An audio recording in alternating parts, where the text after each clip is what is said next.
청담동 언덕 위 위풍당당한 철문 앞에서 한미정 56세의 은 세 번째 주소를 확인했다.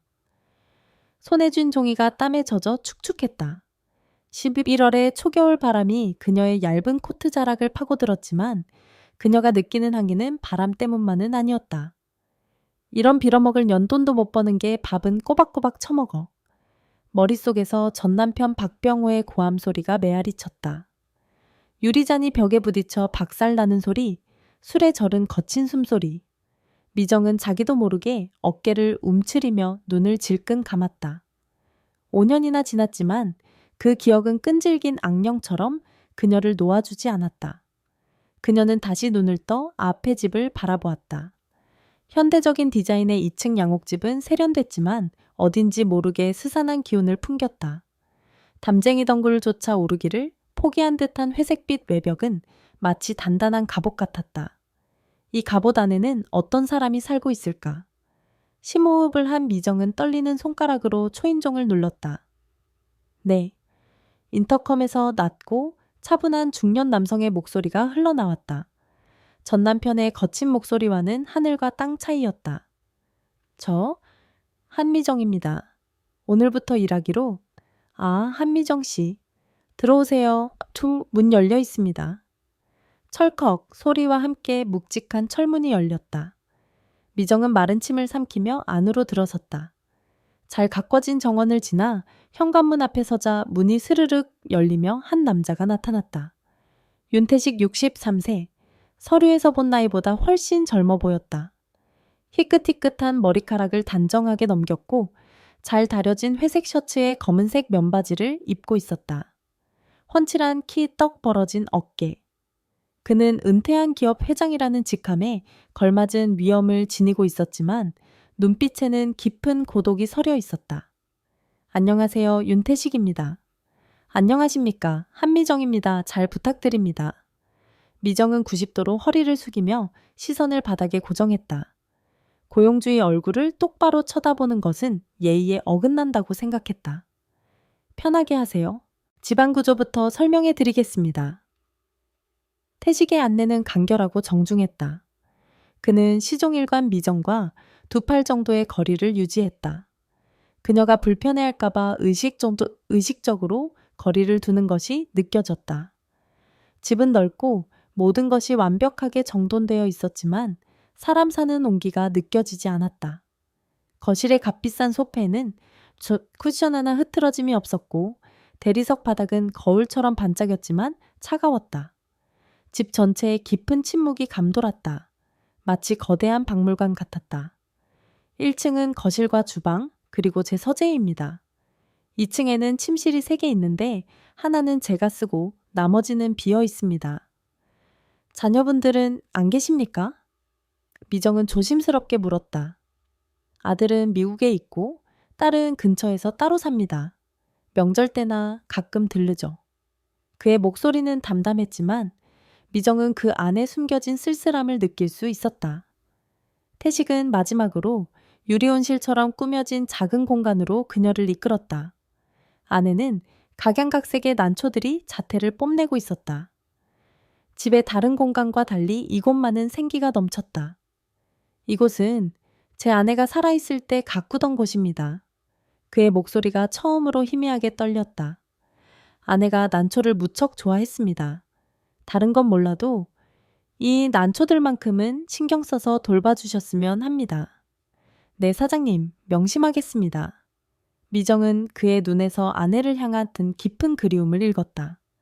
이 거대하고 차가운 집에서 그는 죽은 아내의 그림자와 함께 살고 있었다. 그 역시 혼자였다. 안내를 마친 태식은 서재로 들어갔다. 미정은 본격적으로 일을 시작했다. 청소, 빨래, 저녁, 식사 준비. 익숙한 일이었지만 등 뒤에 꽂히는 시선이 없는 것만으로도 마음이 한결 편했다. 오후 4시쯤 주방에서 저녁 식재료를 손질하고 있을 때였다. 서재에서 태식의 목소리가 들려왔다. 처음에는 조용했지만 통화 내용이 격해지는 듯 점차 언성이 높아졌다. 김 부장, 내가 몇 번을 말했습니까? 그렇게 일 처리를 하면 어떡합니까? 그의 목소리는 크고 단호했다. 미정의 손이 순간 멈췄다. 심장이 철렁 내려앉았다. 그녀의 몸이 기억하는 남자의 고함 소리. 반사적으로 어깨가 움츠러들고 호흡이 가빠졌다. 손에 들고 있던 감자가 바닥으로 툭 떨어졌다. 또 시작이야. 결국 모든 남자는 똑같아. 처음엔 다정한 척하다가 미정의 눈앞에 과거의 폭력적인 장면들이 스쳐 지나갔다. 그녀는 자기도 모르게 주방 조리대 구석으로 몸을 붙이며 스스로를 방어하는 자세를 취했다. 그때 서재문이 열리고 태식이 굳은 얼굴로 나왔다. 그는 바닥에 쪼그려 앉아 미세하게 떨고 있는 미정을 발견하고는 걸음을 멈췄다. 그의 얼굴에서 놀라움과 당혹감이 스쳐 지나갔다.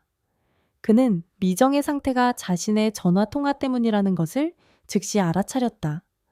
그는 잠시 망설이다가 천천히 입을 열었다. 그의 목소리는 아까와는 달리 놀랍도록 부드러웠다. 미안합니다. 미정은 자신의 귀를 의심했다. 제가 목소리를 너무 높였군요. 놀라게 해드릴 생각은 없었습니다. 괜찮으십니까? 사과였다.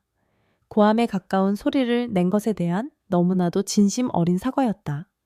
20년의 결혼 생활 동안, 아니 평생 동안 미정은 단 한 번도 들어본 적 없는 말이었다. 남편은 물건을 부수고 그녀를 때린 후에도 단 한 번도 사과하지 않았다.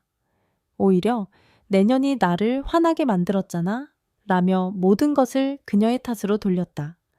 미정은 아무 대답도 하지 못하고 고개만 푹 숙였다. 눈물이 핑 돌았다. 당혹감과 혼란스러움 그리고 아주 작은 안도감이 뒤섞인 감정이었다. 일하다 보면 그럴 수도 있죠. 신경 쓰지 마시고 불편하면 언제든 말씀하세요. 태식은 더 이상 아무것도 묻지 않고 조용히 다시 서재로 들어갔다. 문이 닫히는 소리는 거의 들리지 않았다. 한참 동안 미정은 그 자리에 얼어붙은 채 서 있었다.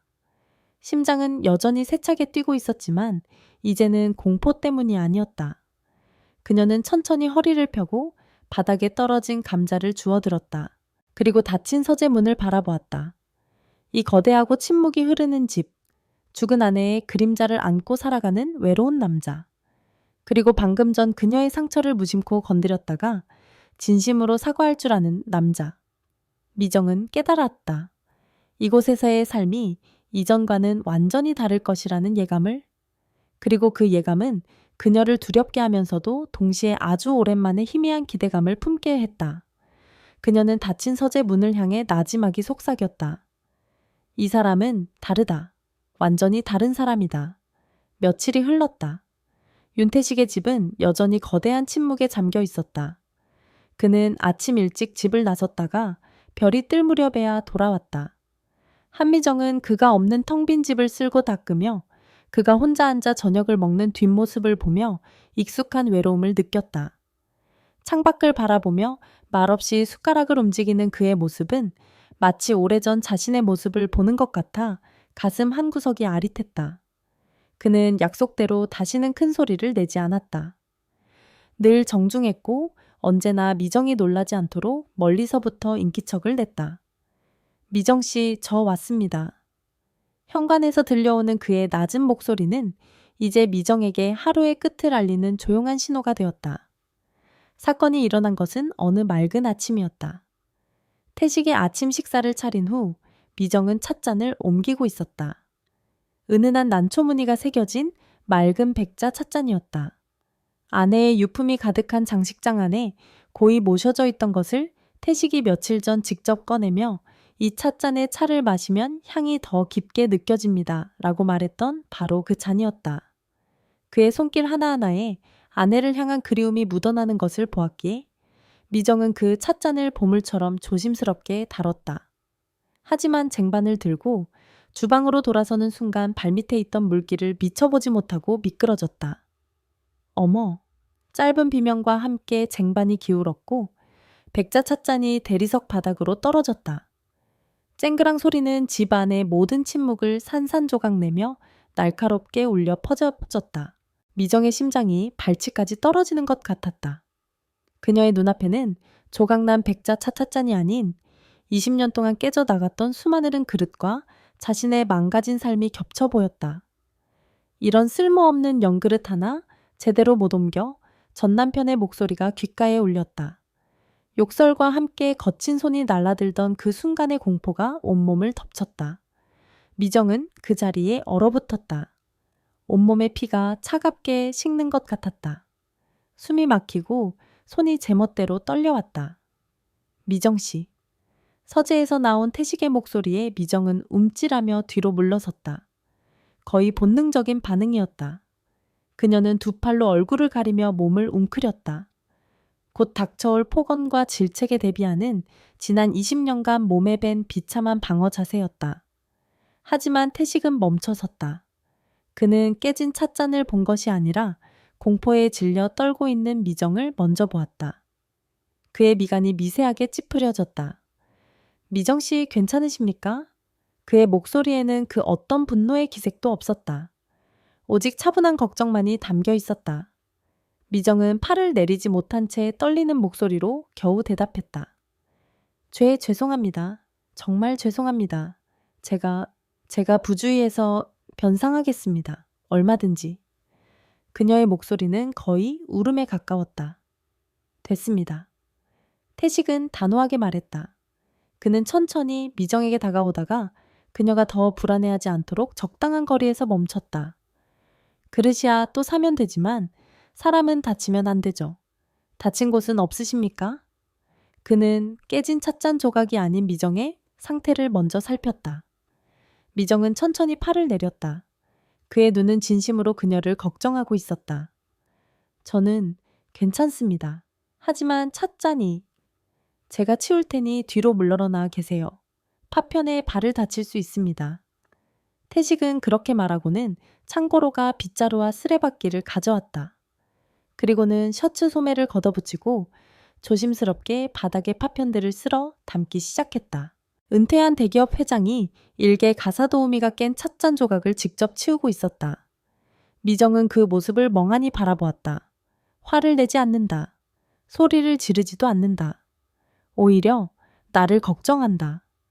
이 상황은 그녀가 평생 겪어온 세상의 법칙을 완전히 뒤흔들고 있었다. 파편을 모두 치운 태식은 쓰레기통에 그것을 버리고 돌아왔다. 많이 놀라셨죠? 제가 갑자기 나와서 더 그러셨나 봅니다. 죄송합니다. 또다시 사과였다. 미정은 목이 메어 아무 말도 할 수 없었다. 고개를 젓는 것이 그녀가 할 수 있는 전부였다. 그저 눈물이 차오르는 것을 참기 위해 입술을 굳게 깨물었다. 그날 저녁 집안의 공기는 평소보다 조금 더 무거웠다. 태식은 말없이 식사를 마쳤고 미정은 주방에서 조용히 설거지를 했다. 그녀는 오늘 일로 해고당할지도 모른다고 생각했다. 아내의 소중한 유품을 깨뜨렸으니 당연한 일이었다. 설거지를 거의 마쳤을 무렵 거실에 있던 태식이 나직이 그녀를 불렀다. 미정 씨. 미정의 어깨가 움찔했다. 올 것이 왔구나. 네, 사장님. 혹시 괜찮으시다면 커피 한잔 하시겠습니까? 예상치 못한 말에 미정은 고개를 돌려 그를 바라보았다. 태식은 소파에 앉아 있었지만 시선은 창밖을 향해 있었다. 제가 커피를 좀 좋아해서요. 그런데 혼자 마시기가 좀 적적해서요. 그의 목소리에 짙은 외로움이 배어 있었다. 고용주와 가사도우미가 함께 차를 마신다. 선을 넘는 게 아닐까 미정은 망설였다. 하지만 그의 쓸쓸한 뒷모습을 보는 순간 거절할 수가 없었다. 그럼 한 잔만 마시겠습니다. 태식의 얼굴에 희미한 미소가 번졌다. 그는 직접 일어나 주방으로 와서 핸드드립 도구를 꺼냈다. 원두를 갈고 정성스럽게 물을 내리는 그의 손길은 진지하고 차분했다. 곧 집 안가득 따뜻하고 향긋한 커피 향이 퍼져나갔다. 차가운 박물관 같던 집에 처음으로 온기가 도는 순간이었다. 편한 곳에 앉으세요. 미정은 거대한 소파의 가장 끝자리에 조심스럽게 걸터 앉았다. 태식은 맞은편 소파에 앉아 여전히 충분한 거리를 유지했다. 두 사람은 한동안 말없이 커피만 마셨다. 창밖은 이미 칠흑 같은 어둠에 잠겨 있었다. 하지만 이상하게도 침묵이 어색하지 않았다. 오히려 편안했다. 마치 오랫동안 잊고 있던 평온함을 되찾은 기분이었다. 먼저 침묵을 깬 것은 태식이었다. 미정 씨. 네.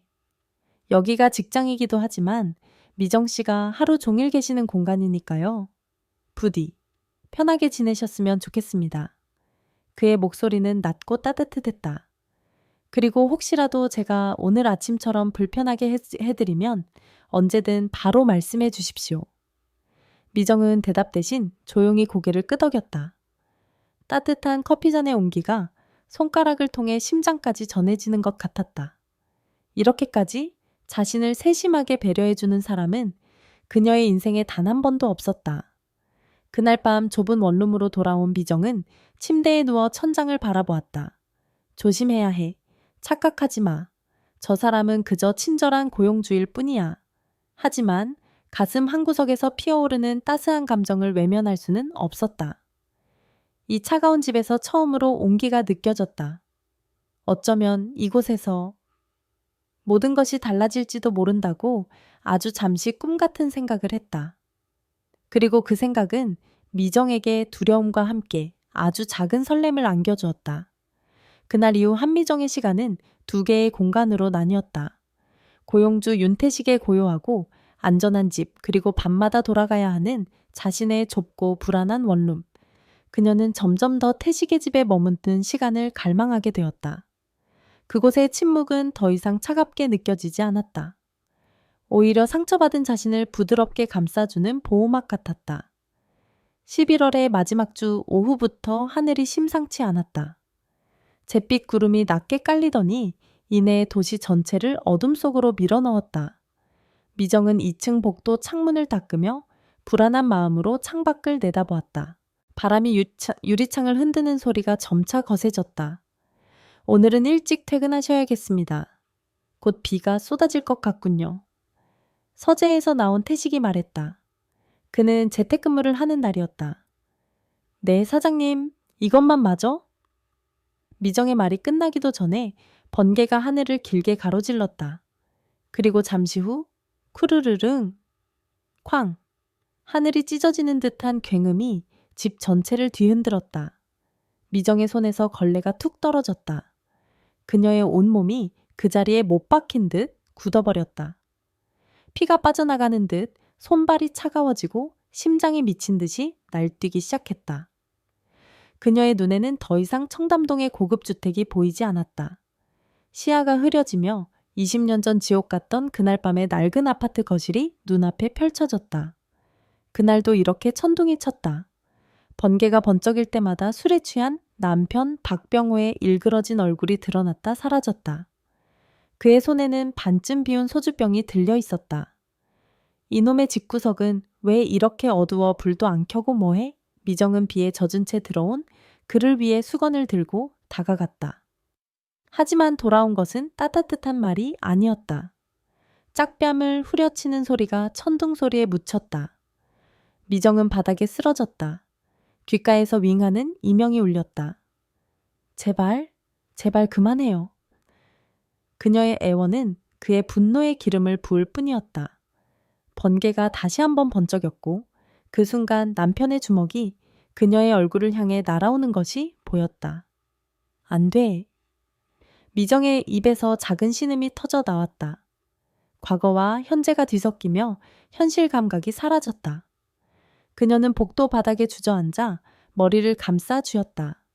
숨이 제대로 쉬어지지 않았다. 가슴을 무언가가 짓누르는 것처럼 답답하고 고통스러웠다. 눈물이 쉴 새 없이 흘러내렸다. 미정 씨. 미정의 작은 신음소리를 들은 태식이 서재에서 급히 나왔다. 그는 복도 바닥에 무너져 내려 공포에 질려 떨고 있는 미정을 발견했다. 그는 순간 모든 것을 이해했다. 그녀가 겪고 있는 것은 단순한 놀람이 아니었다. 과거의 악령에 사로잡힌 처절한 공황 발작이었다. 그는 섣불리 다가가지 않았다. 그것이 그녀를 더 큰 공포로 몰아넣을 수 있다는 것을 직감했다. 그는 몇 걸음 떨어진 곳에 조용히 무릎을 꿇었다.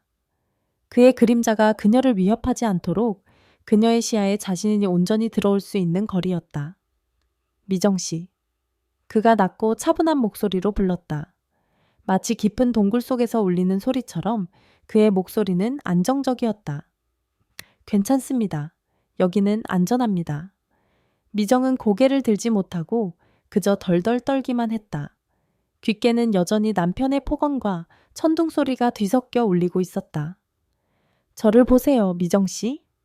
태식의 목소리가 끈질기게 그녀를 현실로 불러내려 했다. 아무도 당신을 해치지 않습니다. 제가 여기 있습니다. 그의 말에 미정은 아주 조금 고개를 들었다. 눈물로 흐려진 시야 너머로 자신을 향해 걱정스럽게 무릎 꿇고 앉아있는 태식의 모습이 보였다. 그의 눈빛에는 동정이 아닌 깊은 이해와 염려가 담겨 있었다. 자, 저를 따라 천천히 숨을 쉬어보세요. 태식은 과장되게 천천히 숨을 들이마시고 내쉬었다. 하나, 둘, 셋. 그의 목소리에 맞춰 미정은 자기도 모르게 그의 호흡을 따라 하기 시작했다. 거칠기만 하던 숨이 아주 조금씩 아주 느리게 안정을 찾아갔다. 심장 박동도 점차 느려졌다. 밖의 빗줄기는 여전히 거셌지만 천둥 소리는 점차 잦아들었다. 마치 그녀의 마음속 폭풍이 잦아드는 것을 따라하듯. 한참의 시간이 흐른 후 미정의 떨림이 거의 멈췄다.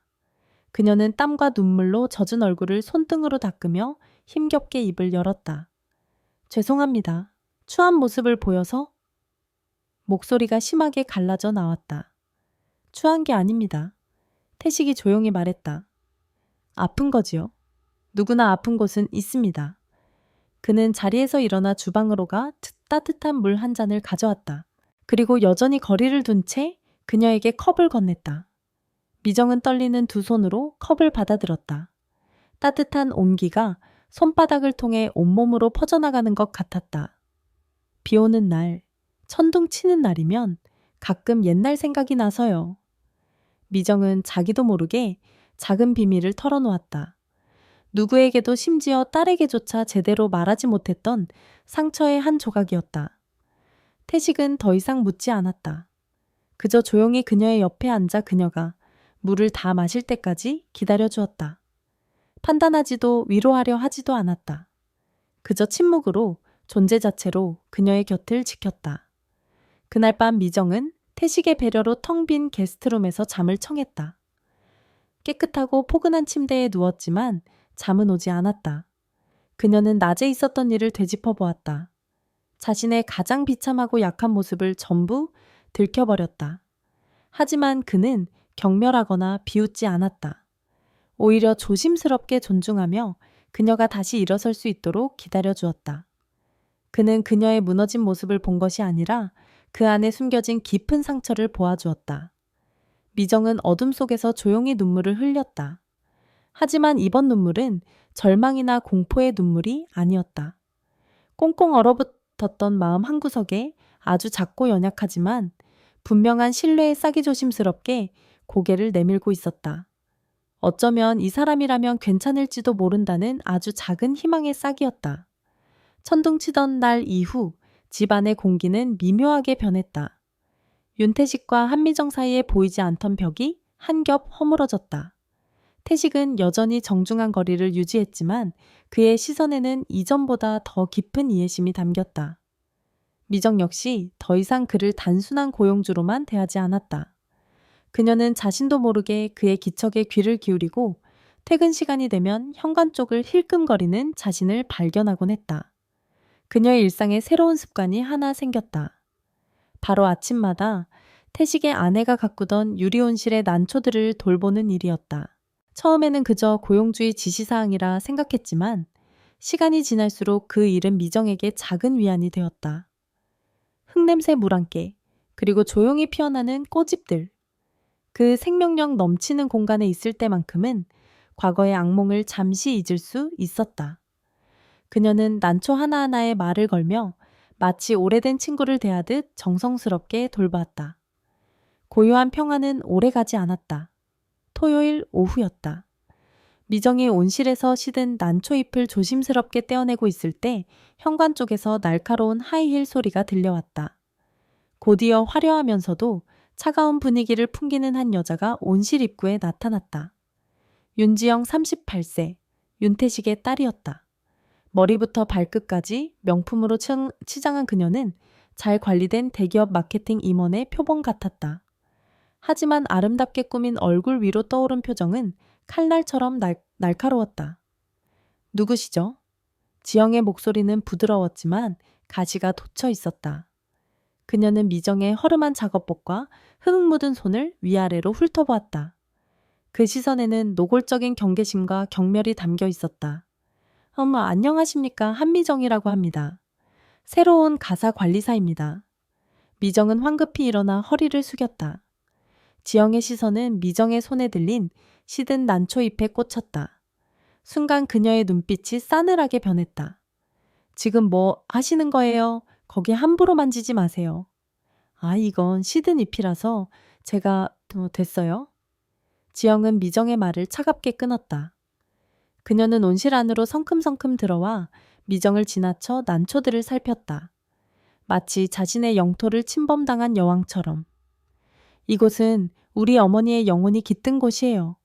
아무나 함부로 드나들고 만질 수 있는 곳이 아니란 말입니다. 그녀의 말은 아무나라는 단어에 힘이 실려 미정의 가슴에 비수처럼 박혔다. 어머니의 공간을 지키려는 딸의 마음은 이해할 수 있었지만 그 방식은 너무나도 공격적이었다. 죄송합니다. 사장님께서 특별히 신경 써서 돌봐달라고 하셔서. 아베오지가요. 지영은 어이가 없다는 듯 콧방귀를 뀌었다. 아버지가 뭘 하시겠어요. 평생 일밖에 모르셨던 분인데.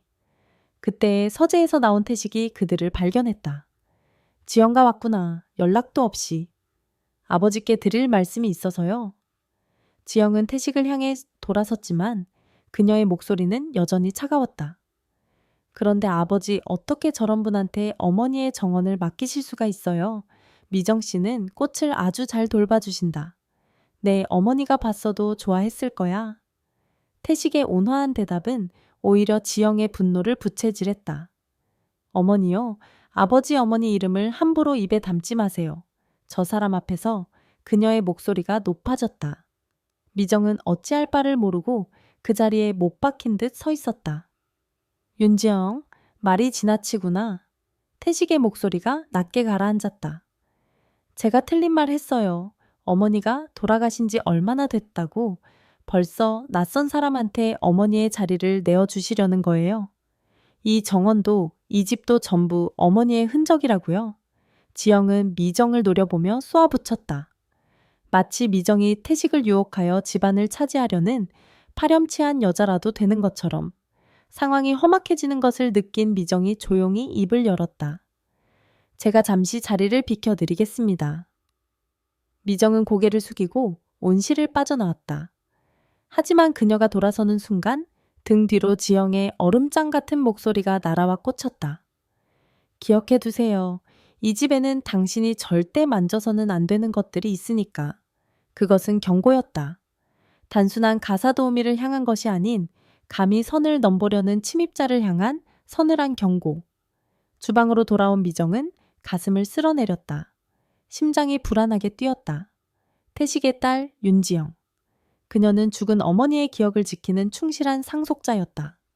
그리고 그녀에게 한미정은 그 신성한 기억을 더럽히는 불결한 존재일 뿐이었다.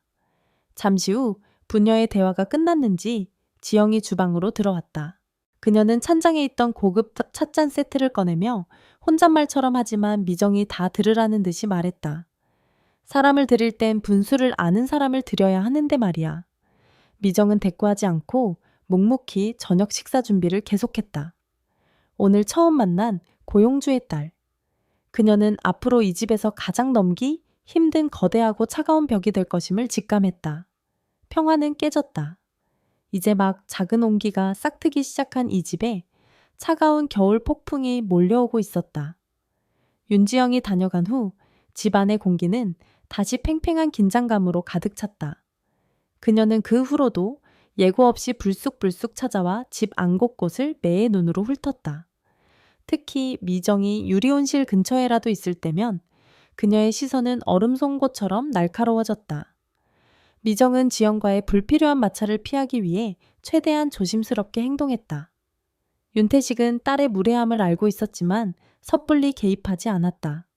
아내를 잃은 후 지영에게 어머니의 기억이 얼마나 신성한 영역이 되었는지 누구보다 잘 알기 때문이었다. 그는 그저 미정에게 신경 쓰지 마세요. 지영이도 시간이 지나면 괜찮아질 겁니다. 라고 나직이 말할 뿐이었다. 그날은 유난히 하늘이 맑았다. 며칠간 이어진 겨울비가 그치고 오랜만에 햇살이 거실 깊숙이까지 쏟아져 들어왔다. 미정은 이 기회에 거실에 높은 유리창을 닫기로 마음먹었다. 그녀는 작은 접이식 사다리를 가져와 창문 앞에 세웠다. 사다리는 조금 낡았지만 3칸짜리라 그다지 위험해 보이지 않았다. 미정은 젖은 걸레를 들고 조심스럽게 사다리 꼭대기에 올라섰다. 창문 위쪽 구석에 먼지를 닦아내기 위해 몸을 살짝 기울이는 순간이었다. 삐걱, 오래된 사다리의 경첩이 불길한 소리를 냈다. 미정이 균형을 잡으려 했지만 발을 헛디디며 사다리가 한쪽으로 크게 휘청겼다. 악! 짧은 비명과 함께 그녀의 몸이 허공으로 기울었다. 바닥으로 곤두박질 치는 찰나의 순간 미정은 눈을 질끈 감았다. 이제 머리가 깨지고 뼈가 부러지겠구나 하는 공포가 온몸을 덮쳤다. 하지만 예상했던 고통은 찾아오지 않았다. 대신 단단하고 커다란 무언가가 그녀의 몸을 강하게 받아냈다.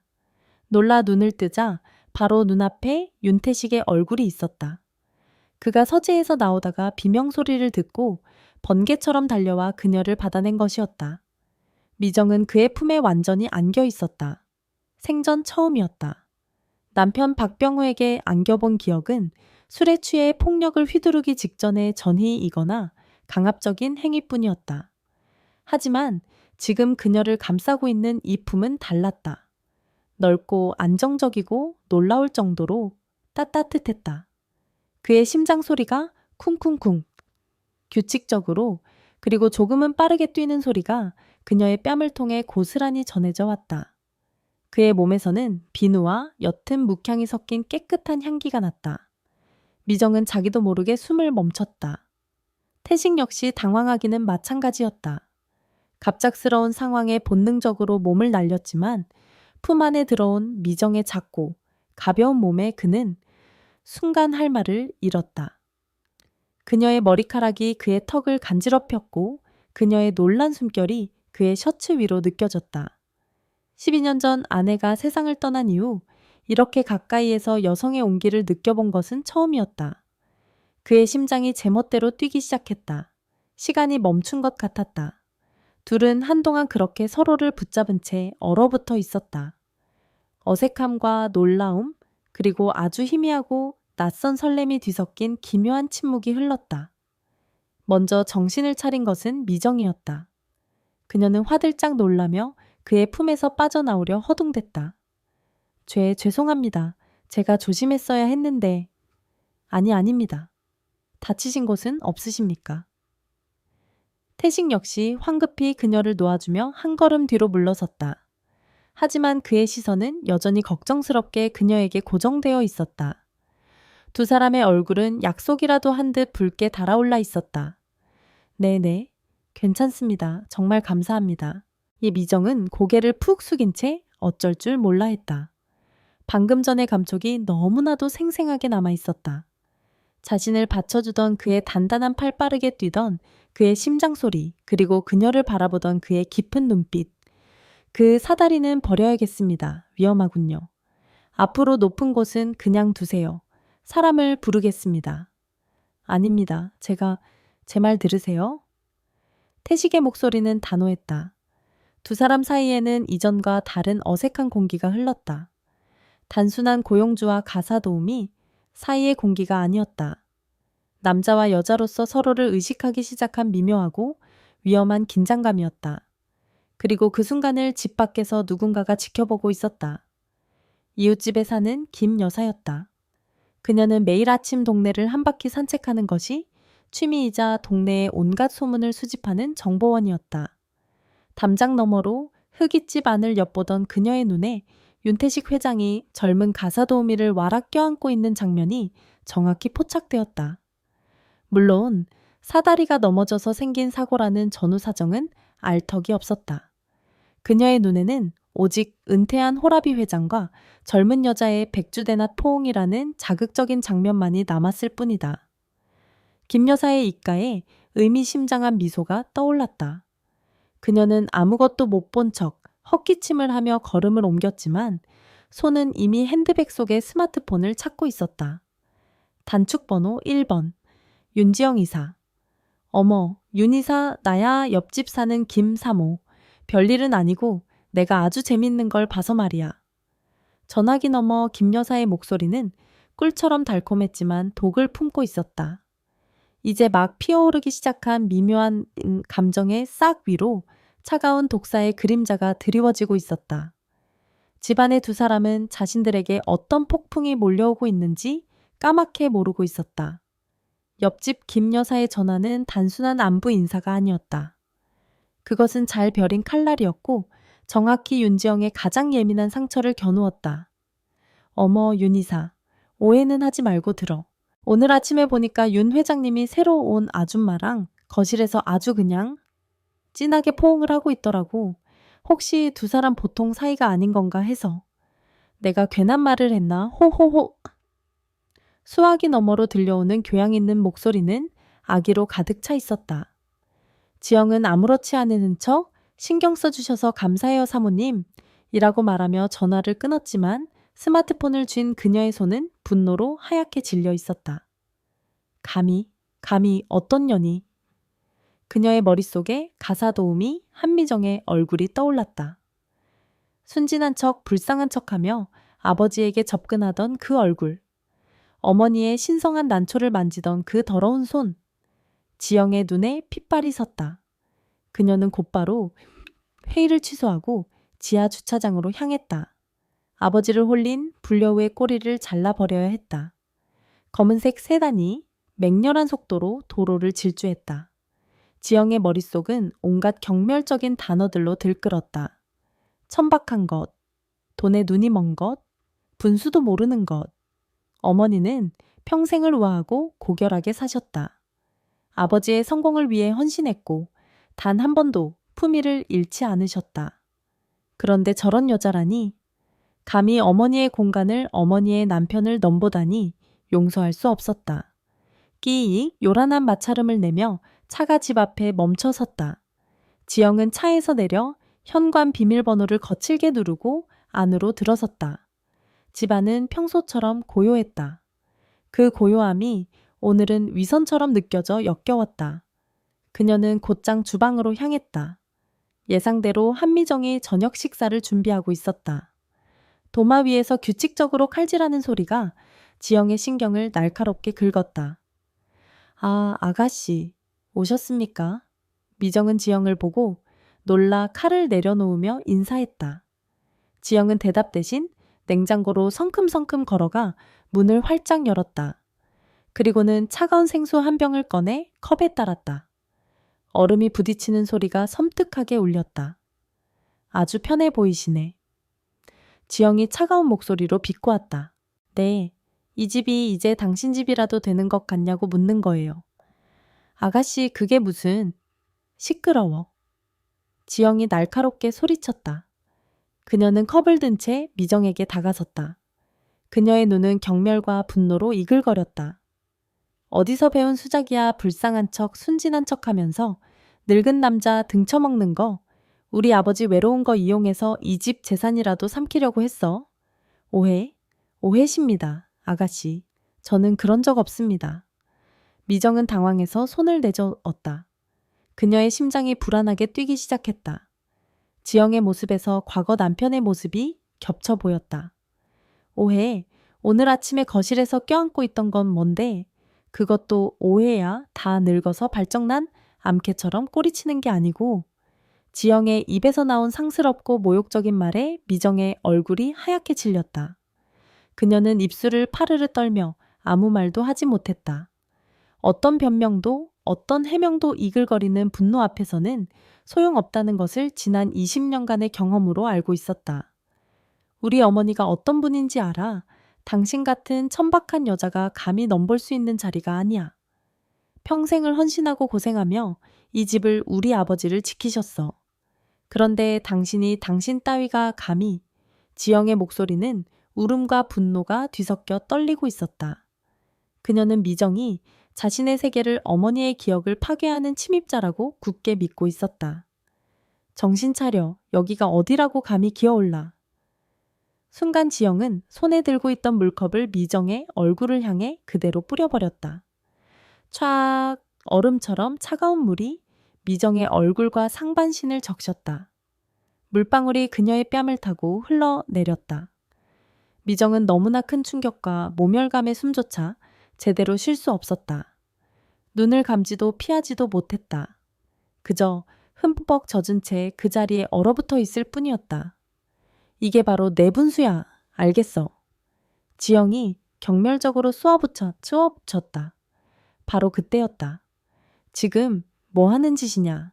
지옥의 밑바닥에서부터 울려오는 듯한 분노로 가득 찬 목소리가 주방을 뒤흔들었다. 윤태식이 현관에 서 있었다. 회사에서 일찍 퇴근한 그는 믿을 수 없는 광경을 목격하고 있었다. 흠뻑 젖은 채 떨고 있는 미정과 그 앞에서 증오에 찬 눈으로 서 있는 자신의 딸. 그의 손에 들려있던 서류 가방이 쿵 소리를 내며 바닥으로 떨어졌다.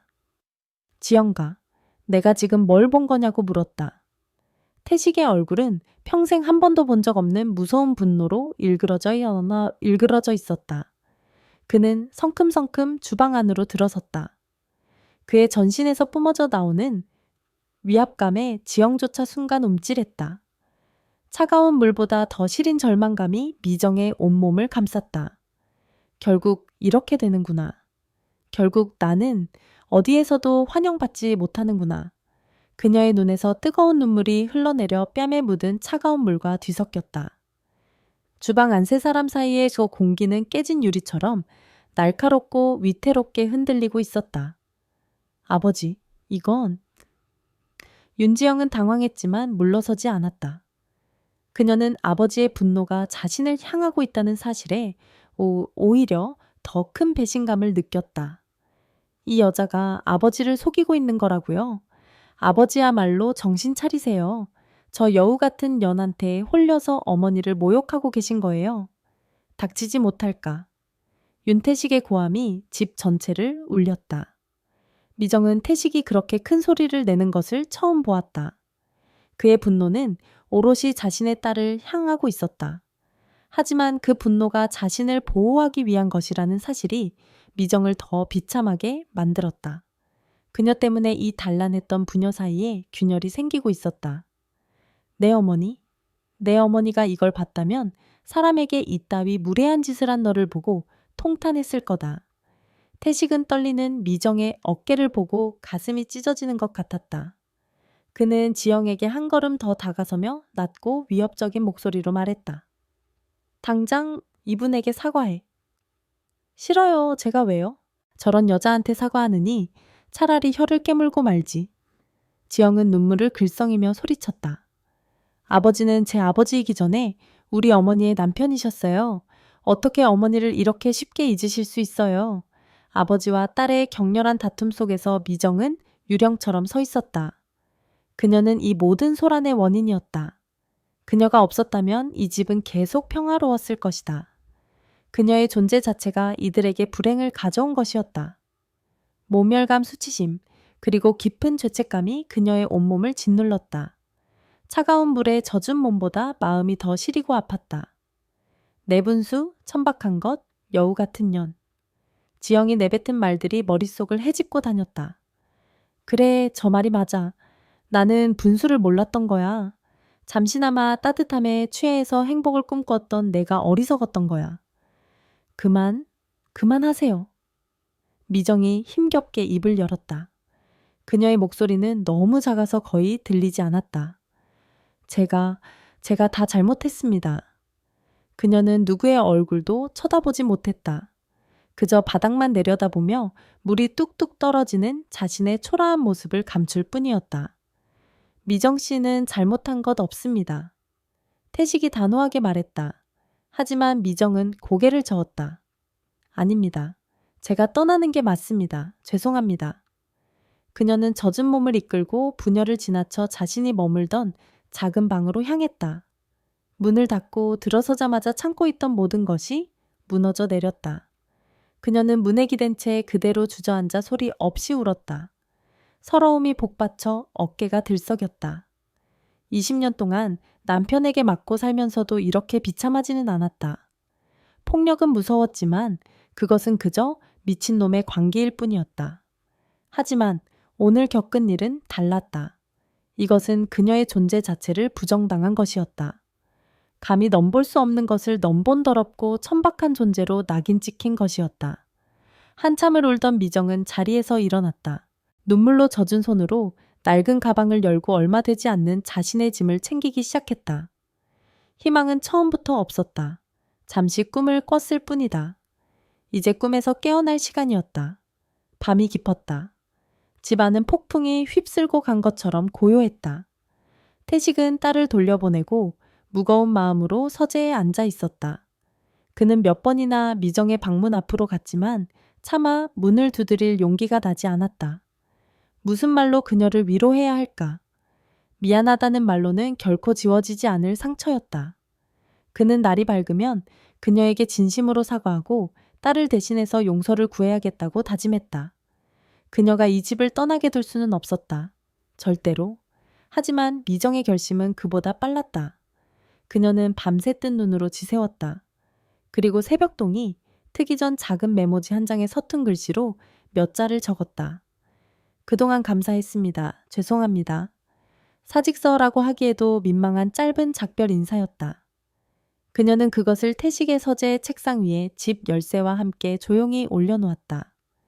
그리고는 자신이 들어왔을 때처럼 조용히 현관문을 열고 나섰다. 새벽의 차가운 공기가 폐부 깊숙이 파고들었다. 그녀는 뒤돌아보지 않았다. 잠시나마 따뜻한 꿈을 꾸게 해주었던 그 거대한 집을, 그 안에 남겨진 외로운 남자를 뒤로 한 채 미정은 다시 자신의 어둡고 차가운 현실 속으로 걸어 들어갔다. 그녀의 발걸음은 천근만근 무거웠다. 자신이 머물던 반지하 원룸은 며칠 만에 다시 찾아왔음에도 불구하고 낯설게 느껴졌다. 창문 하나 없는 방 안은 차갑고 축축한 곰팡이 냄새로 가득했다. 윤태식의 집에서 맡았던 은은한 난초 향기와 깨끗한 비누 향기는 이제 아득한 꿈속 이야기처럼 느껴졌다. 한미정은 낡은 여행 가방을 구석에 밀어 넣고 차가운 방바닥에 그대로 주저앉았다. 불을 켤 기력조차 없었다. 어둠 속에서 그녀는 무릎에 얼굴을 묻었다. 아무것도 하고 싶지 않았다. 아무 생각도 하고 싶지 않았다. 하지만 머릿속은 제멋대로 윤태식의 얼굴을, 그리고 윤지영의 경멸 어린 눈빛을 번갈아가며 그려냈다. 따뜻했던 순간과 잔인했던 순간이 뒤섞여 그녀의 마음을 난도질했다. 결국 내 인생은 이런 거야. 내 주제에 무슨... 그녀는 쓴웃음을 지으며 눈을 감았다. 절망감이 끈적한 늪처럼 그녀의 온몸을 휘감아 아래로 끌어당겼다. 얼마나 그렇게 있었을까? 어둠과 침묵에 익숙해질 무렵 복도 저편에서부터 둔탁한 발소리가 들려왔다. 점점 가까워지는 발소리. 그리고 술에 절은 누군가의 거친 숨소리. 미정의 온몸에 소름이 돋았다. 심장이 경고 신호를 보내듯 세차게 울리기 시작했다. 너무나도 익숙한 20년간 그녀를 공포에 떨게 했던 바로 그 소리였다. 아니야, 아닐 거야. 그 사람이 여길 알 리가 없어. 미정이 스스로를 안심시키려던 바로 그 순간이었다. 쾅쾅쾅. 금방이라도 부서질 듯 누군가 현관문을 거칠게 두드려댔다. 한미정 안에 있는 거 다 알아 문 열어, 이년아. 악마의 목소리였다. 5년 전 지긋지긋한 폭력에서 벗어났다고 생각했던 전남편 박병호 58세였다. 미정은 숨을 멈췄다. 온몸이 얼어붙어 손가락 하나 까딱할 수 없었다. 어떻게 이곳을 알았지? 문 안 열어 이 문짝을 아주 작사를 내줄까? 협박과 함께 문이 더욱 거세게 흔들렸다. 이웃에게 피해를 줄까 두려웠던 미정은 떨리는 손으로 현관으로 다가갔다. 아주 작은 희망을 품고 문에 달린 외시경으로 밖을 내다보았다. 흐릿한 렌즈 너머로 술에 취해 붉게 달아오른 박병호의 얼굴이 보였다. 세월은 그를 더 늙고 추하게 만들었지만 눈빛에 서린 폭력적인 광기만은 여전했다. 결국 미정은 체념한 듯 문고리를 잡았다. 철컥 소리와 함께 문이 열리자 역한 술 냄새가 방 안으로 훅 끼쳐 들어왔다. 잘 있었나 보네. 서방님 오셨는데 마중도 안 나오고. 병호는 비죽거리며 방 안으로 들어섰다. 그는 곰팡내 나는 방을 한번 훑어보더니 경멸적으로 코웃음을 쳤다. 청담동 사모님 노릇이라도 하는 줄 알았더니 꼬리, 이게 뭐야? 그 잘난 회장님한테 벌써 쫓겨나기라도 한 거냐? 당신 여기 어떻게 내년 꽁무니 하나 못 쫓을 줄 알았어? 너 일하는 집 앞에서 며칠을 기다렸는데 오늘 아침에 웬걸. 네가 짐 싸서 나오더구나. 병호의 눈이 탐욕스럽게 번들거렸다. 그는 미정에게 다가서며 음흉하게 웃었다. 그래서 말인데 돈 좀 내놔봐. 돈 없어? 없어. 그 큰 집에서 일했는데 돈이 없어. 그 영감탱이가 그냥 내보내진 않았을 거 아냐. 위자료라도 두둑이 챙겨줬겠지. 안 그래. 그런 거 없어. 당신한테 줄 돈 한 푼도 없어. 미정은 공포에 질렸지만 애써 단호하게 말했다. 하지만 그녀의 떨리는 목소리는 병호의 귀에 자극제일 뿐이었다. 인연이 아직도 정신을 못 차렸네.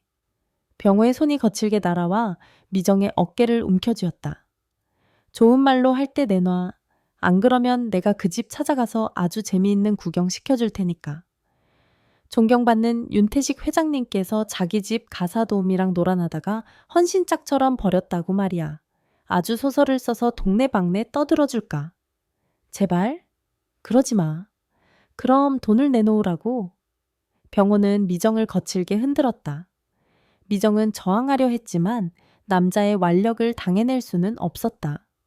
병호는 방구석에 놓인 미정의 가방을 발견하고는 그녀를 밀치고 가방으로 달려들었다. 그는 가방을 뒤집어 내용물을 바닥에 쏟아냈다. 옷가지 몇 개와 낡은 지갑이 전부였다.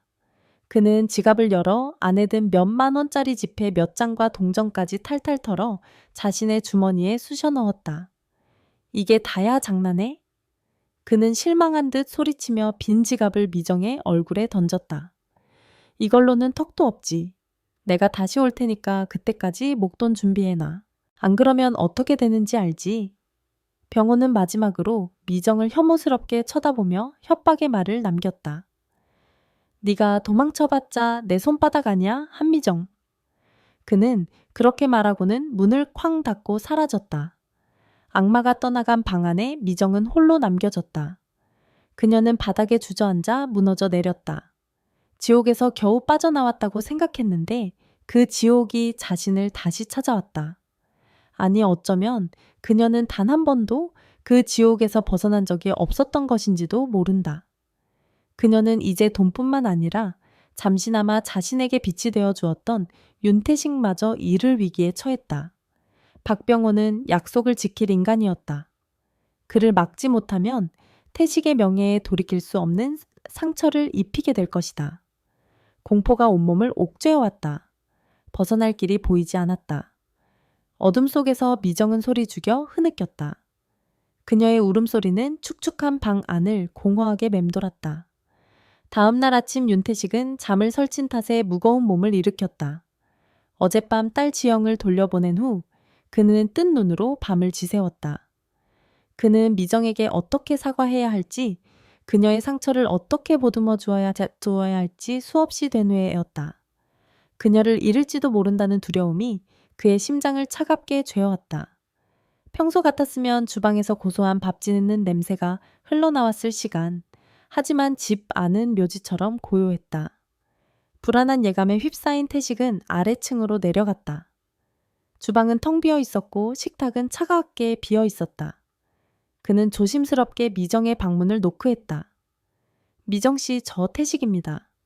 안에서는 아무런 대답이 없었다. 그는 몇 번이고 더 그녀를 불렀지만 돌아오는 것은 침묵뿐이었다. 심장이 쿵 내려앉았다. 태식은 마지막 희망을 품고 자신의 서재로 향했다.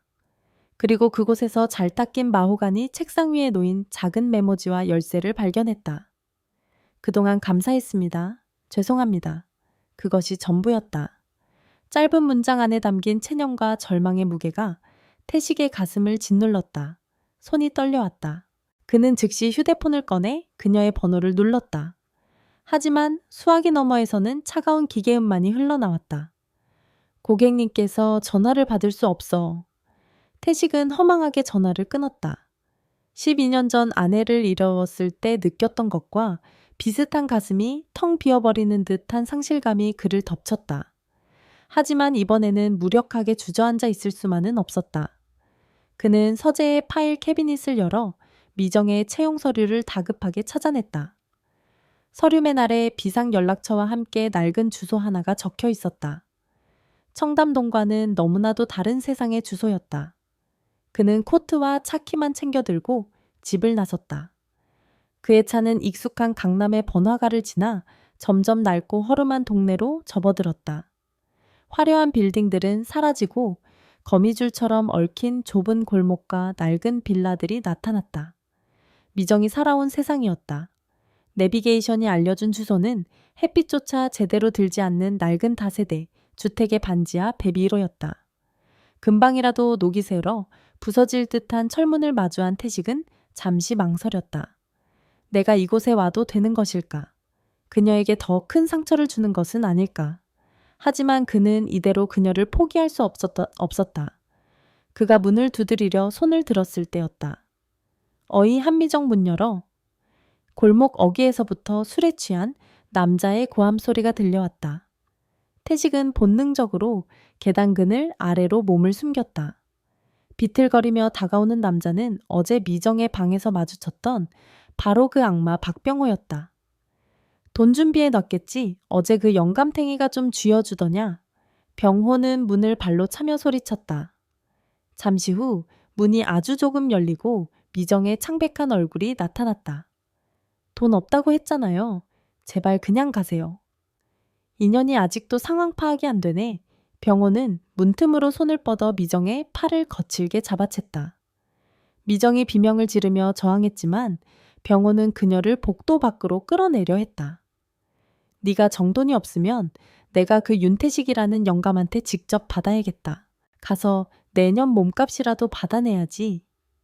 안 돼요, 제발. 병호는 미정의 뺨을 때리려는 듯 손을 번쩍 치켜들었다. 그 순간이었다. 그늘에 숨어 모든 것을 지켜보던 태식의 이성이 끊어졌다. 그는 더 이상 생각하지 않았다. 오직 본능만이 그의 몸을 움직였다. 어디다 대고 손을 올려 분노로 가득 찬 포효와 함께 태식이 번개처럼 달려들어 박병호의 어깨를 밀쳐냈다. 전혀 예상치 못한 공격에 병호는 비틀거리며 그대로 바닥에 나동그라졌다. 크억 누구야. 그 여자 몸에 손대지 마. 태식은 나뒹구는 병호를 차갑게 내려다보며 말했다. 그의 눈은 이전에는 단 한 번도 본 적 없는 얼음처럼 차가운 분노로 불타고 있었다. 미정은 너무 놀라 자신의 눈앞에 벌어지고 있는 광경을 믿을 수 없었다. 자신의 초라한 반지하방 복도에서 전남편과 현재의 고용주가 대치하고 있었다. 병호는 비틀거리며 자리에서 일어났다. 그는 태식을 알아보고는 어이없다는 듯 웃었다. 이 영감탱이가 여기까지 행차하셨네. 아주 가관이군. 불륜남녀의 사랑의 도피라도 찍는 거냐. 다시 한번 그 더러운 입을 놀리면 가만두지 않겠다. 뭐 이 영감이 병호가 주먹을 쥐고 태식에게 달려들려던 찰나였다. 그만 찢어지는 듯한 비명이 울려 퍼졌다. 미정이었다. 그녀는 더 이상 참을 수 없다는 듯 절규했다. 그녀의 눈에는 공포도 놀라움도 아닌 깊은 수치심과 절망만이 가득했다. 그녀의 비참한 과거 박병호와 그녀가 감히 꿈꿀 수 없었던 미래 윤태식과 그녀의 초라한 현실 속에서 처참하게 충돌하고 있었다. 자신의 가장 부끄러운 모습이 가장 존경했던 사람 앞에 남김없이 드러나 버렸다. 그녀는 두 남자를 번갈아 보며 울부짖었다. 두 분 다 제발 나가주세요. 그녀의 절규는 박병호가 아닌 윤태식을 더 깊이 겨누고 있었다. 제발 저 좀 그냥 내버려 두세요. 제발요. 미정은 그렇게 소리치고는 자신의 방으로 들어가 문을 쾅 소리가 나게 닫아버렸다.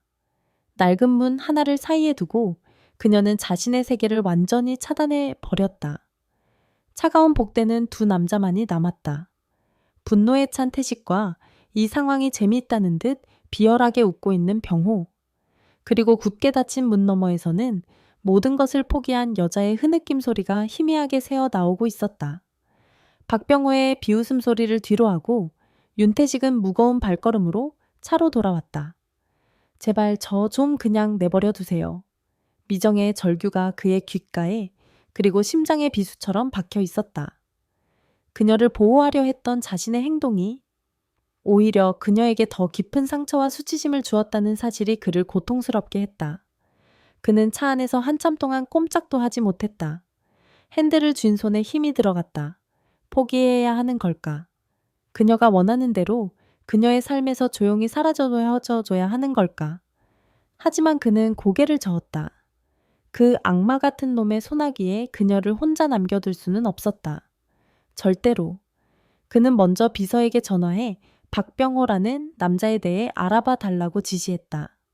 그의 과거 전과 기록, 현재 상태까지. 무엇이든 알아내라고.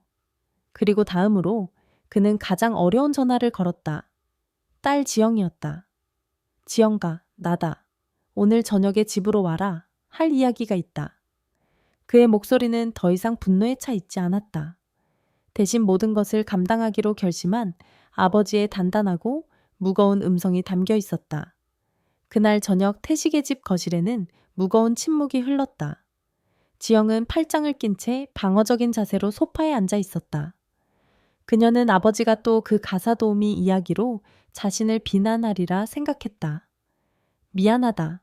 태식의 입에서 나온 첫 마디는 의외의 말이었다. 내가 내게 너무 무관심했다. 내 어머니가 떠난 후 네가 얼마나 어머니를 그리워하고 그 빈자리를 지키려 애썼는지 아비로서 제대로 헤아려주지 못했다. 지영의 눈이 흔들렸다. 하지만 지영가, 그건 네가 다른 사람에게 상처를 줄 권리가 있다는 뜻은 아니다. 어제 내 행동은 명백히 잘못됐다. 너는 한 사람의 인격을 짓밟았어. 아버지, 끝까지 들어라. 태식은 단호하게 그녀의 말을 막았다. 그는 자리에서 일어나 서랍에서 낡은 앨범 하나를 꺼내왔다. 지영의 어머니 은혜의 젊은 시절 사진이 담긴 앨범이었다. 내 어머니 참 곱고 강한 사람이었지. 하지만 내가 늘 죄책감을 느끼는 게 하나 있다. 나는 네 어머니 곁을 제대로 지켜주지 못했다. 늘 회사 일이 먼저였고 중요한 계약이 더 중요했지. 내 어머니가 외롭게 투병하는 동안에도 나는 바쁘다는 핑계로 병실을 비울 때가 많았다. 그의 목소리가 낮게 잠겼다.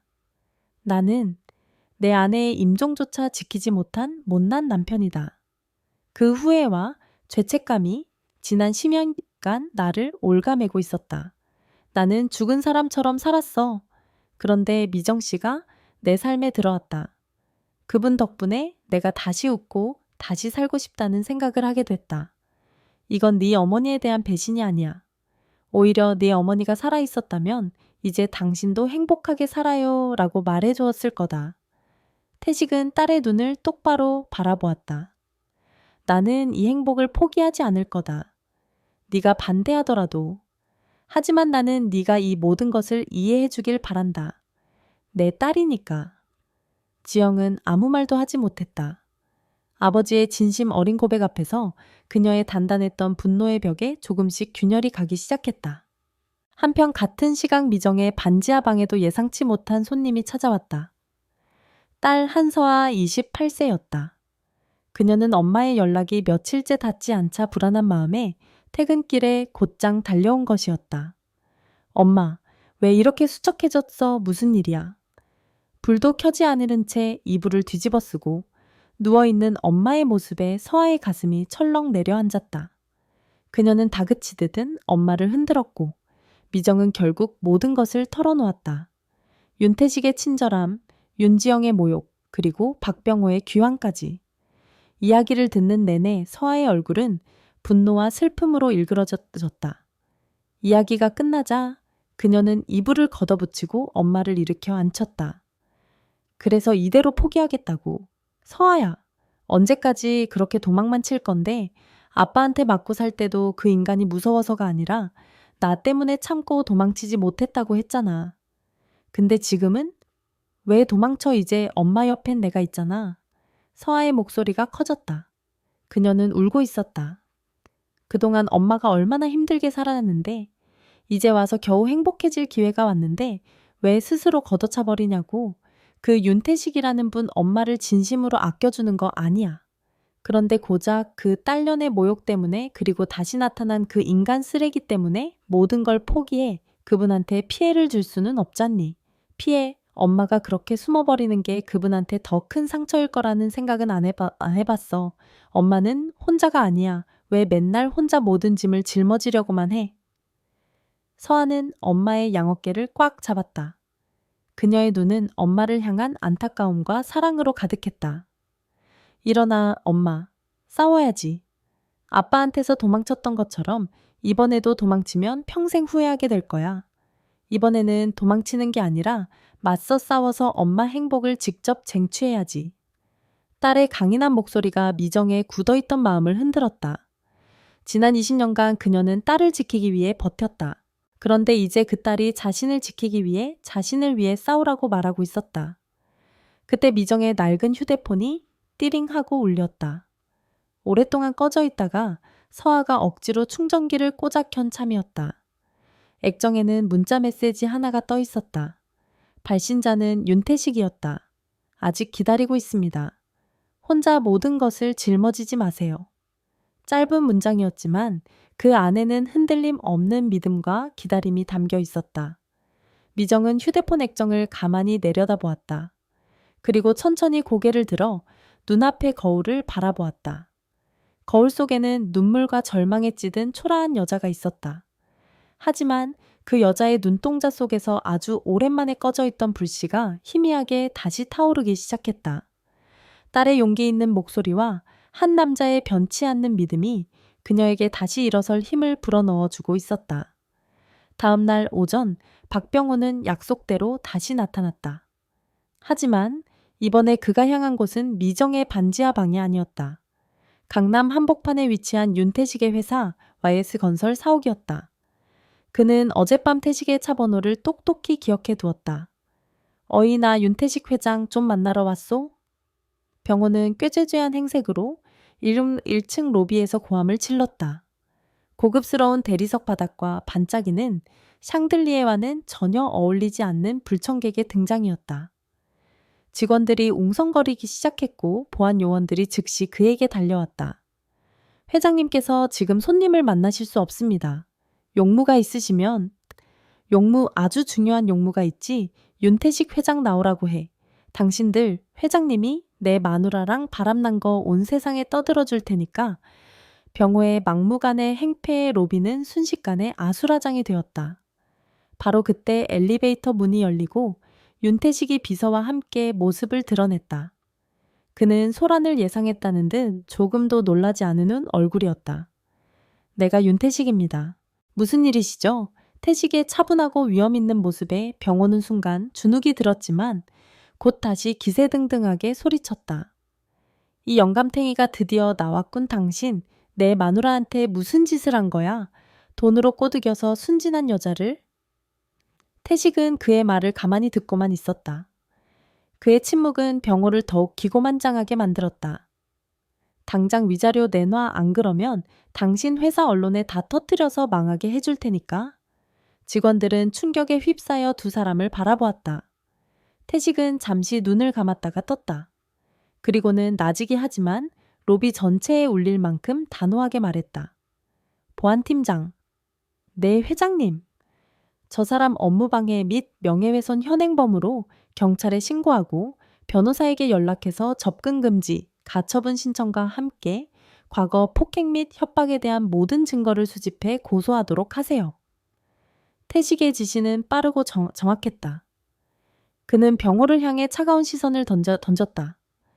비서가 건넨 서류철에는 밤새 수집한 박병호의 과거 폭행전과 기록과 알코올 중독 치료 기록이 들어 있었다. 당신이 한미정 씨에게 지난 20년간 저지른 모든 폭력과 어제 저녁 그녀를 협박한 사실까지 하나도 빠짐없이 법의 심판을 받게 해줄 겁니다. 상황이 완전히 역전되었다. 돈을 뜯어낼 생각만 했던 병호는 고소와 법이라는 말에 얼굴이 새하얗게 질렸다. 그는 더 이상 행패를 부릴 엄두도 내지 못하고 보안 요원들에게 양팔이 붙들려 무력하게 끌려나갔다. 모든 것은 태식의 계획대로였다. 그는 더 이상 미정이 과거의 악마에게 시달리도록 내버려둘 생각이 없었다. 같은 시각 미정은 딸 서아의 손을 잡고 택시에서 내렸다. 그녀가 다시 선 곳은 도망치듯 빠져나왔던 청담동의 바로 그 집 앞이었다. 그녀의 옷차림은 여전히 초라했지만 어깨는 굳게 펴져 있었고 눈빛은 이전과 달랐다. 두려움 대신 결연한 의지가 담겨 있었다. 초인종을 누르자 문을 열어준 사람은 뜻밖에도 윤지영이었다. 그녀는 미정을 보고 놀라 굳은 얼굴을 했다. 여긴 어쩐 일이죠? 아가씨와 할 이야기가 있습니다. 미정은 더 이상 그녀를 아가씨라고 부르며 주눅 들지 않았다. 그녀는 한 사람의 여자로서 지영과 동등한 눈높이로 마주섰다. 서아는 엄마의 뒤에서 든든한 버팀목이 되어주었다. 거실에 마주 앉은 두 여자 사이에는 차가운 침묵이 흘렀다. 먼저 입을 연 것은 미정이었다. 아가씨가 저에게 하셨던 모욕 잊지 않았습니다. 그 물컵의 차가움도 저를 벌레 보듯 하던 그 눈빛도요. 지영의 입술이 잘게 떨렸다. 하지만 이해하려고 합니다. 아가씨에게 어머니가 그리고 이 집이 얼마나 소중한지 조금은 알 것 같으니까요. 미정은 말을 이었다. 그녀의 목소리는 차분했지만 그 안에는 강철 같은 심지가 박혀 있었다. 저는 아가씨의 어머니를 대신할 생각도 자격도 없습니다. 그 누구도 돌아가신 분을 대신할 수는 없겠지요. 하지만 이 말은 분명히 해야겠습니다. 그녀는 지영의 눈을 똑바로 쳐다보았다. 저는 윤태식 씨를 사랑합니다. 그녀가 처음으로 태식의 이름을 사장님이 아닌 한 남자의 이름으로 불렀다. 그리고 저는 아가씨를 포함한 그 누구도 심지어 제 비참한 과거조차도 제가 찾은 행복을 빼앗아 가도록 내버려 두지 않을 겁니다. 그것은 선전포고였다. 더 이상 맞고 도망치던 과거의 한미정이 아니었다. 자신의 사랑과 행복을 위해 싸우기로 결심한 강인한 여자의 선언이었다. 지영은 충격에 휩싸여 아무 말도 하지 못했다. 그녀가 알던 늘 주눅 들어 있고 순종적이던 그 가사도우미가 아니었다. 그녀의 눈앞에는 낯선 그러나 당당하고 강한 여자가 앉아 있었다. 그때 현관문이 열리고 회사 일을 마친 태식이 집으로 들어섰다. 그는 거실에 마주 앉아 있는 미정과 지영을 보고 걸음을 멈춰 넣었다. 미정은 자리에서 일어나 그를 향해 돌아섰다. 그녀의 눈에는 눈물이 고여 있었지만 그것은 슬픔의 눈물이 아니었다. 용기를 낸 자의 뜨거운 눈물이었다. 그녀는 흔들림 없는 눈으로 그를 바라보며 자신의 마음을 온전히 전했다. 더는 도망치지 않겠습니다. 그 한마디에 모든 것이 담겨 있었다. 태식의 얼굴에 천천히 안도와 기쁨의 미소가 번졌다. 그는 천천히 그녀에게 다가갔다. 세상의 모든 소음이 사라지고 오직 두 사람만이 존재하는 것 같았다. 그들의 길고 길었던 겨울이 마침내 끝나가고 있었다. 그날 이후 집안의 계절이 바뀌었다. 더 이상 차가운 침묵과 긴장감이 흐르지 않았다. 대신 조심스럽지만 따뜻한 온기가 서서히 번져나갔다. 박병호는 윤태식의 단호한 법적 대응 앞에 무릎을 꿇고 다시는 나타나지 않겠다는 각서를 쓴 뒤 사라졌다. 20년간 그녀를 올감했던 악몽의 사슬이 마침내 끊어진 것이다. 가장 큰 변화는 윤지영에게서 찾아왔다. 그녀는 더 이상 미정에게 가시돋친 말을 하지 않았다. 아버지의 진심 어린 설득과 무엇보다 자신의 행복을 위해 당당히 맞서 싸우기로 한 미정의 강인한 모습 앞에서 그녀의 오랜 편견과 오만은 힘을 잃었다. 그녀는 미정을 여전히 어머니라고 부르지는 못했지만 묵묵히 그녀의 존재를 인정하기 시작했다. 어느 주말 오후 태식은 미정의 손을 잡고 그녀가 정성껏 가꾸어 온 유리온실로 향했다. 겨울을 이겨낸 난초들이 약속이라도 한 듯 화사한 꽃망울을 터뜨리고 있었다. 햇살이 유리창을 통해 쏟아져 들어와 두 사람을 따뜻하게 감쌌다. 태식은 온실 한가운데서 걸음을 멈췄다. 그는 미정의 눈을 가만히 바라보다가 천천히 그녀의 앞에서 무릎을 꿇었다. 태식 씨. 미정이 놀라 그를 일으키려 했지만 그는 고개를 저으며 그녀의 손을 꼭 잡았다. 한미정 씨. 그는 주머니에서 작은 벨벳 상자를 꺼내 열었다. 그 안에는 화려하지는 않지만 맑고 깨끗한 다이아몬드가 박힌 반지가 고요히 빛나고 있었다. 호화로운 예식장도 아니고 근사한 레스토랑도 아닌 이곳에서 청혼하는 것을 용서하시오. 하지만 나에게는 그리고 당신에게도 이곳이 가장 의미 있는 곳이라 생각했습니다. 죽은 아내의 기억이 깃든 과거의 공간이자 당신의 손길로 새로운 생명이 피어난 미래의 공간이니까요. 그의 목소리가 떨리고 있었다. 나의 남은 인생이라는 시간을 당신과 함께 채워나가고 싶습니다. 나의 마지막 계절에 당신이라는 따뜻한 봄을 맞아도 되겠습니까? 미정의 눈에서 뜨거운 눈물이 뺨을 타고 흘러 내렸다. 그녀는 고개를 숙여 흐느끼며 몇 번이고 고개를 끄덕였다. 대답은 말이 아닌 눈물로 온 마음으로 전해졌다. 태식은 조심스럽게 일어나 그녀의 네 번째 손가락에 반지를 끼워주었다. 반지는 마치 처음부터 그녀의 것이었던 것처럼 꼭 맞았다. 몇 달 후 작은 결혼식이 열렸다. 태식의 집 정원에서 가장 가까운 가족들만 모인 소박하고 따뜻한 예식이었다. 미정은 순백의 웨딩드레스 대신 단아한 아이보리색 원피스를 입었다. 그녀의 손을 잡고 입장한 것은 딸 서아였다. 서아는 엄마의 손을 태식에게 넘겨주며 눈물 젖은 목소리로 말했다. 저희 엄마 이제 평생 웃게 해주세요.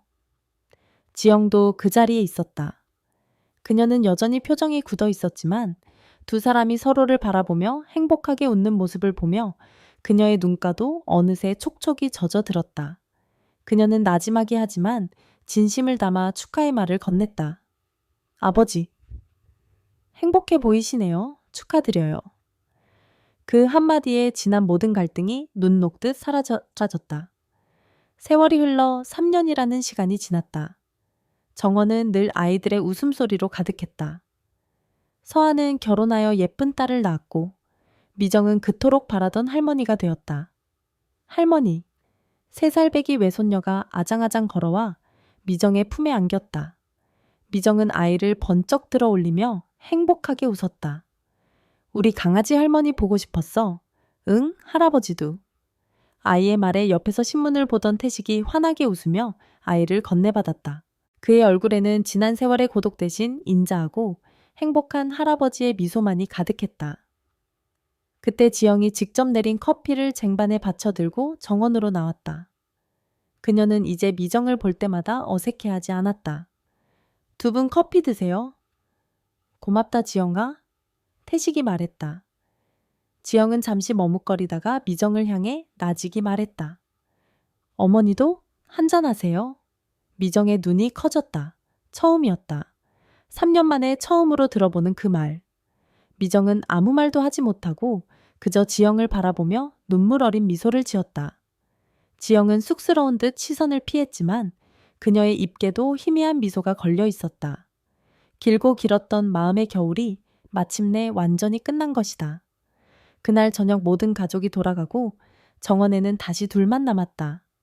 저녁 노을이 하늘을 붉게 물들이고 있었다. 여보. 태식이 미정의 손을 잡으며 말했다. 네, 여보. 미정이 그의 어깨에 머리를 기댔다. 행복하오 물어볼 필요도 없지요. 너무 행복해서. 가끔은 이 모든 게 꿈일까봐 무서울 정도예요. 꿈이 아니요. 이건 우리의 현실이요. 태식은 그녀를 부드럽게 끌어안았다. 상처받았던 두 영혼은 서로를 만나 비로소 완전해졌다. 외로웠던 두 사람은 서로의 곁이 되어주었다. 당신은 내 인생의 마지막에 찾아온 봄이요. 미정이 속삭였다. 마지막이 아니라 새로운 시작이지. 태식이 대답했다. 두 사람은 말없이 아름답게 물들어가는 노을을 바라보았다. 사랑에는 나이가 없었다. 중요한 것은 상처를 딛고 일어서서 서로의 손을 잡아줄 용기였다. 56세와 63세에 시작된 그들의 사랑은 이제 영원이라는 이름의 노을 속에서 따뜻하게 빛나고 있었다. 그것으로 충분했다.